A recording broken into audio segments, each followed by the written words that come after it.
people around him. And the phenomenon of moral elevation is such that the way you behave and what you reflect out onto society, other people will reflect back to you. And if you stand up straight and you look at strangers in the eye, make eye contact and smile with strangers, they're going to smile back, and they're going to carry that happiness for another 15 seconds. Or you are seen visibly putting up a couple of, not only your own grocery cart at Kroger, but somebody else's grocery cart. Somebody else is going to see you do that, and maybe 3 days later, they'll be in a position that they can put away a couple of grocery carts. They're going to do so. And you're sort of spreading this moral elevation of kindness and generosity of spirit like a virus throughout the world. And that's something that I don't know that we think about doing consciously as often as we possibly should. And I loved the fact that this article was out there and kind of gave it a name of moral elevation. So now we can all kind of look at it and come up with more examples of doing that and be more conscious of spreading conservatism, not by talking politics, but by our actions of just being happy, good, decent people. That's kind of where I'm at. Yeah. Oh, yeah. You're mentioning that there was a series of commercials, wasn't it, where you see one person picking up a piece of garbage and then somebody else saw them, and then you see them picking up a piece of garbage, and it was a whole. Who was that commercial for? Foundation for a better life. Was that it? I don't know. Obviously, I didn't want to buy their product. I just thought the commercial was cool. But you guys know what I'm talking about, where it's spread the good things? They're not selling a product. Foundation for a Better Life is basically just selling. It's an organization selling morality. It's very well financed, and they're selling how to treat people well. A lot of Democrats became very upset because it's run by a Republican, but evil. It's completely non-political. In the way it's constructed. One thing that we can always do is simply say, we have one huge advantage. Conservatism is natural. Liberalism is unnatural. Liberalism is only natural to the sinful part of us, the self-seeking part of us. However you want to define that. And conservatism is natural. So I simply look at people and say, look, I want my government to run the same way you run your household. Okay? If you have two kids and one of them behaves well and the other behaves poorly, you don't punish the one who behaved well and reward the one who behaved poorly. You don't even out outcomes. If one works hard and the other one does not, you do not the less work and take from the one who worked hard and reward the less work. In all of our lives, the way we treat our families, the way we treat things naturally, is the exact opposite of how our government is hurting us, of how our government is, to put it this way, parenting us as a people. I simply want our government to be like you are with your family. I like that.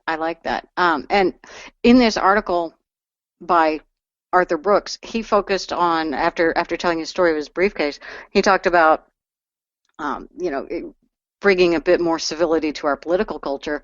But what he said before going into that was, we can be the passive beneficiaries of moral elevation, which he was, by having, that briefcase elevated him morally. But we can actively pursue it as well by rejecting bad influences and seeking good ones. And that's what we do in our private lives, and we can, and that's what we want our children to do.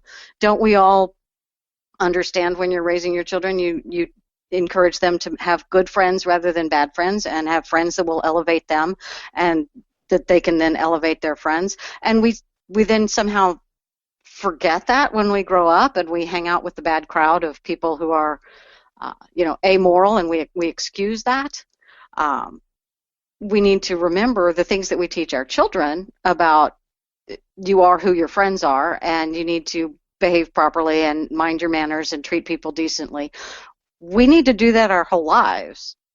because that then makes, not only does it make ourselves happier and better, it makes other people step up to our level. You know, why would I sink down to their level of a lack of civility and lack of manners and lack of respect? I'm going to behave in such a way that they will rise up to my level, kind of thing, is what I'm looking at. And we're seeing examples of that in Ferguson. There have actually been a couple of examples. The Natalie Durose, the cakes lady.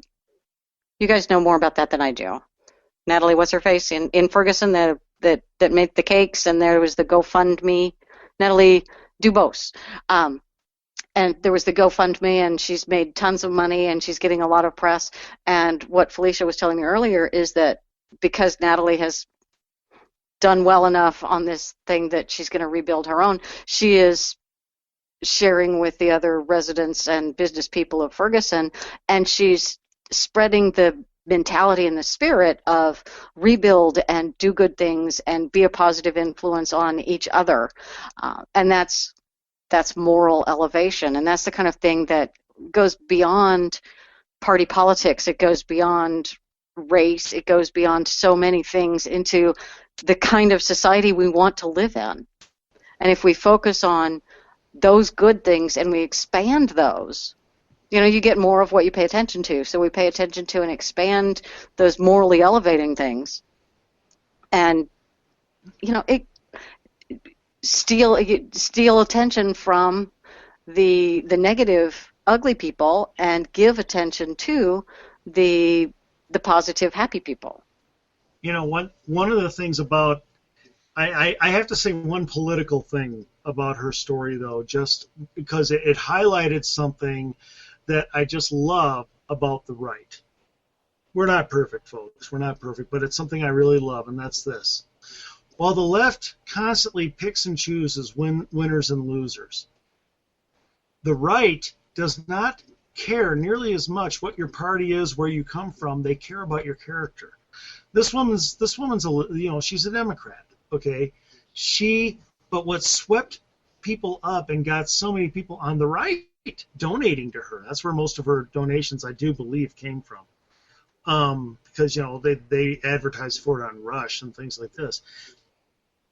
What swept people up is the story of how she began her cake shop and the risks she took, and how she started out just making these pastries and selling them at flea markets and so forth, saved up enough, and then took the risk of putting together this cake shop, and then was just getting it going, and then this terrible thing happened. That's what swept people up, was the incredibly conservative beginning of what she did, and nobody cared what she looked like, what her party was. We don't care. On the right, we care about you, the individual, not your labels. On the left, they look at your labels, and that's where they decide if they're going to help or not help so often. And let me tell you, as a former leftist, that really is true. I'm really proud of where I am now. That's very cool. That's very cool. And there was another video out of Ferguson of a young man who had been the commander of his ROTC unit in high school, and showed his picture of that. But he just started going around the Ferguson neighborhood and picking up trash. And it made him feel good about what he was doing for his community. And he even commented in that little video that other people started picking up trash with him. That's an example of what Arthur Brooks was talking about. He started doing something good, and it elevated himself morally, and it spread moral elevation to some other random passerby, because it made that other random passerby decide, oh, I can pick up garbage too. So he's spreading this thing like a virus, and it's awesome, and we need more of that.